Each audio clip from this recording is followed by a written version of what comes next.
ओम नमः शिवाय। देवों के देव महादेव, हर हर महादेव। ओम नमः शिवाय। एपिसोड की शुरुआत सती के भगवान शिव की ओर दौड़कर आने से होती है। उनकी आंखें केवल एक बार शिवजी के दर्शन करने के लिए व्याकुल है। विशाल और तेजस्वी महादेव के सामने मासूम और कोमल सती खड़ी है।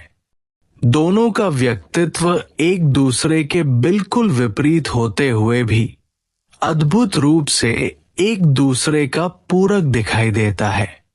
महादेव कठोर स्वर में पूछते हैं, तुम यहां क्यों आए हो? सती संकोच के साथ कहती है कि वह भी इसी प्रश्न का उत्तर जानने आई है। पहली मुलाकात के बाद से वो पहले जैसी नहीं रही। उनके भीतर कुछ बदल गया है और वह जानना चाहती है कि ऐसा क्यों हुआ। महादेव दृढ़ स्वर में उत्तर देते हैं, कुछ भी नहीं बदला है। सती ये सुनकर स्तब्ध रह जाती है। महादेव आगे कहते हैं कि ये सब केवल उनका भ्रम है। जो कुछ हुआ वो मात्र एक संयोग था। उसे किसी और अर्थ में नहीं लेना चाहिए। फिर पहली बार महादेव सती का नाम लेकर कहते हैं, सती, इन भ्रमों में मत जियो, यहां से चली जाओ। महादेव के कठोर शब्द सती के हृदय को गहराई तक चोट पहुंचा देते हैं। उनकी आंखों से आंसू बहने लगते हैं और वो टूटे हुए मन से वहां से लौट जाती है। महादेव का छिपा हुआ दर्द। सती के जाते ही महादेव का कठोर चेहरा बदल जाता है। वो उनकी ओर देखते हुए मन ही मन कहते हैं, तुम्हारे हर प्रश्न का उत्तर मेरे पास है, लेकिन मैं तुम्हें इन जटिलताओं में नहीं बांध सकता। महादेव स्वीकार करते हैं कि सती का आकर्षण उन्हें भी विचलित कर रहा है, इसलिए उन्होंने जानबूझकर कठोर व्यवहार किया ताकि सती इस प्रेम से बाहर निकल सके। फिर वे अपने मन की सबसे बड़ी पीड़ा व्यक्त करते हैं, मैं फिर कभी उस वियोग को नहीं होने दूंगा जिसने मुझे मेरी शक्ति से अलग किया था। उनकी आंखों में छिपा दर्द साफ दिखाई देता है। महल में उदास सती महल लौट आती है, लेकिन उनका मन अब भी महादेव के पास ही है। उनकी आंखों में आंसू है। उसी समय प्रसूति देवी शालिग्राम को फूलों की टोकरी में लेकर आती है।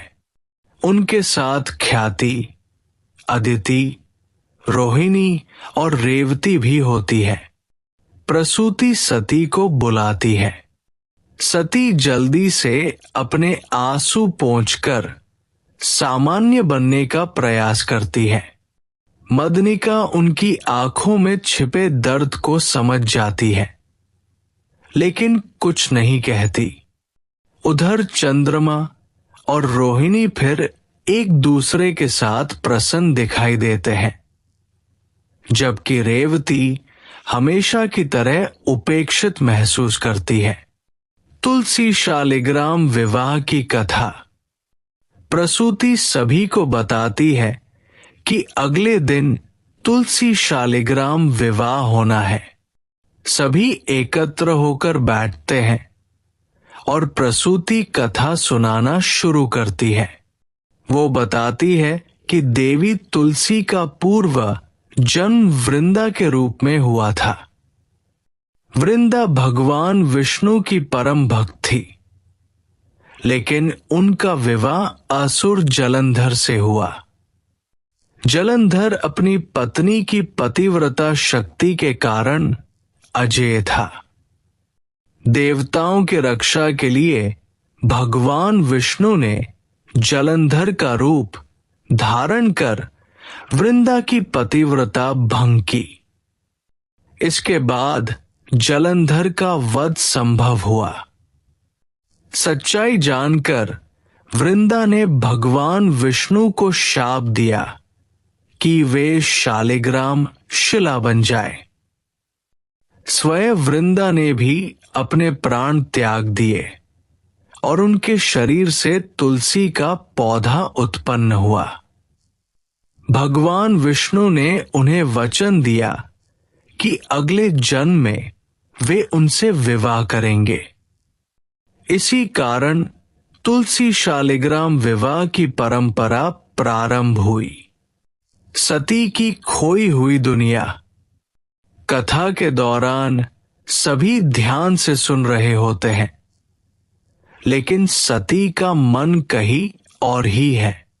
वो लगातार महादेव के कठोर शब्दों को याद कर रही है। प्रसूति पूछती है, सती क्या बात है, तुम ठीक तो हो? मदनिका सती को हल्का सा स्पर्श करके उन्हें वर्तमान में वापस लाती है। प्रसूति सती को शालिग्राम की विशेष सेवा का दायित्व देती है और कहती है, ये आज के वर दूल्हे हैं, इनकी विशेष देखभाल करना। सती शालिग्राम को देखती है, लेकिन उन्हें उसमें भगवान शिव का ही स्वरूप दिखाई देता है। शुक्राचार्य का क्रोध। उधर शुक्राचार्य को पता चलता है कि महादेव ने वृत्रासुर को पराजित कर दिया है। वो क्रोधित होकर कहते हैं कि देवताओं ने महादेव का सहारा लेकर छल किया है। उनके अनुसार भोलेनाथ करुणामय है और जो भी उनकी शरण में आता है वे उसकी सहायता अवश्य करते हैं। शुक्राचार्य घोषणा करते हैं, अब ये आर पार की लड़ाई होगी। हम देवताओं को दिखा देंगे कि असुर उनसे अधिक शक्तिशाली है। महामंडल सभा की शुरुआत। महामंडल सभा में प्रजापति दक्ष का आगमन होता है। सभी ऋषिमुनि और देवता उनका स्वागत करते हैं। महर्षि कश्यप दक्ष की प्रशंसा करते हैं कि उन्होंने भगवान शिव को भी इस सभा में आमंत्रित किया है। लेकिन देवराज इंद्र अब भी दक्ष के व्यवहार को लेकर संशय में है। रात का रहस्य। रात में सती शालिग्राम के पालने को झुला रही होती है। वो अभी भी महादेव की यादों में खोई रहती है। मदनिका उनके पास आकर पूछती है, तुम अब तक जाग रही हो? सती उत्तर देती है, माता ने कहा है कि पूरी रात शालिग्राम की सेवा करनी है। मदनिका उनकी उदासी देखकर पूछती है कि क्या बात छिपा रही है। तब सती धीरे से कहती है, मैं आज फिर महादेव से मिली थी। ये सुनकर मदनिका चौंक जाती है। प्रज्ञाप्ति संकल्प लेती है कि वो शिवलिंग से स्वयं भगवान शिव को प्रकट करके रहेंगी।